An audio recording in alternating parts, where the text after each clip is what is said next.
What comes after, यानी कि given number के बाद कौन सा नंबर आता है। जैसे यहाँ पे 5 दिया हुआ है तो 5 के बाद कौन सा नंबर है, 5 के बाद 6 है। 8 के बाद कौन सा नंबर है, 8 के बाद 9 है। इसी तरीके से 9 के बाद कौन सा नंबर है, 9 के बाद 10 है।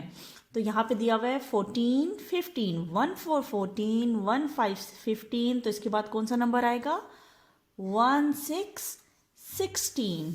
इसी तरीके से 2 2 22, 2 3 23, तो यहाँ पे कौन सा नंबर आएगा, 2 4 24, 6 7 67, 6 8 68, तो इसके बाद कौन सा नंबर आएगा, 6 9 69, 9 1 91, 9 2 92, इसके बाद कौन सा नंबर आएगा, 9 3 93, 7 5 75, 7 6 76, अब इसके बाद कौन सा नंबर आता है, 7 7 77।